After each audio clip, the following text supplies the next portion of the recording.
नमस्कार मित्रांनो, मी आहे गीतांजली भोईर। तुम्हा सर्वांचं माझ्या आगरी मेजवानी या चॅनलमध्ये स्वागत आहे। मित्रांनो, आज आपण बिना तेलाची वांग्याची चटणी बनवणार आहोत। तर चला आपण मस्त अशा रेसिपीला झटपट सुरुवात करूया।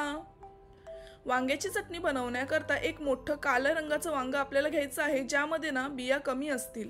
आणि हा गावठी टोमॅटो, कांदा आणि छोटासा लसूण, त्यासोबतच ना तिखटपणा यावा म्हणून ह्या काळ्या मिरच्या मी 5 ते 7 घेतल्या आहेत।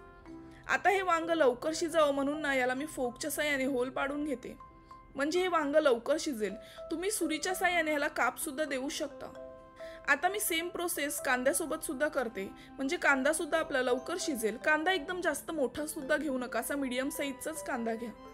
आता हे सर्व भाज्या आहेत ना मी भाजून घेते। मीडियम गॅसवर ह्या भाज्या आपण मस्त भाजून घ्यायच्या। मीडियम ते स्लो गॅस आपला असला पाहिजे। सर्व बाजूने ह्या उलटून पुलटून आपण भाज्या ना ह्या शिजवायच्या आहेत, भाजून घ्यायच्या आहेत। ह्या भाज्या ना मित्रांनो तुम्ही चुलीत सुद्धा भाजू शकता, पण आता खूप जणांकडे चूल नसते म्हणून मी ना ह्या भाज्या तुम्हाला गॅसवरच कशा शिजवायच्या ते दाखवते।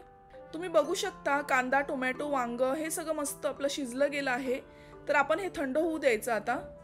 आणि फोकच्या साहाय्याने ना आपण चेक करून घेऊया वांग शिजले का। वांग खूप छान शिजलेलं आहे, कारण फोक आपला मस्त आतमध्ये लगेच गेला। सर्व भाज्या थंड झाल्यानंतर ना आपण वांग्याच्या वरचं ना हे साल आहे ना ते काढून घेऊया। हे बघा साल कसं मस्त पटकन निघते। वांग जर थंड होईल ना तर हे साल पटकन निघेल आपलं। आता ही मिरच्यांची देठं आहेत ना ती सुद्धा आपण काढून घेऊया। लसणाला जर सालं कच्ची असतील ना तर ती सुद्धा आपण काढून घ्यायची। आणि लसणाचा जो मधला देठ असतो, मधला भाग असतो ना तो सुद्धा आपण काढून घेऊया। टोमॅटोच्या वरचं काळं साल आहे ना ते सुद्धा काढून घ्यायचं, ते पटकन निघतं बघा थंड झाल्यावर। तसंच आपण कांद्याच्या वरचं साल सुद्धा काढून घेऊया। आता आपण ना हे वांग्याच्या वरचा डेक आहे ना तो काढून घ्यायचा। हे मी आता बारीक कट करून घेते, म्हणजे आपल्याला मॅश करायला सोपं पडेल। तुम्हाला हवं असल्यास ना तुम्ही चॉपर मध्ये सुद्धा याला बारीक चॉप करून घेऊ शकता। आता मी मॅशरच्या मदतीने हे सगळं मॅश करून घेते। या सर्व भाज्या आपल्या मॅश करून झालेल्या आहेत। मी एका वाटव्यामध्ये या सर्व भाज्या काढून घेते। आता ह्यात मी पाव टेबलस्पून पेक्षाही कमी गरम मसाला घालते। काळं मीठ घालूया ह्यात चवीपुरता।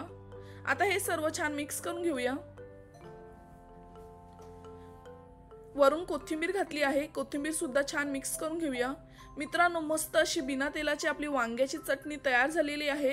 ह्याला खूप स्मोकी फ्लेवर सुद्धा येतो, कारण ही भाजलेल्या वांग्याची चटणी आहे।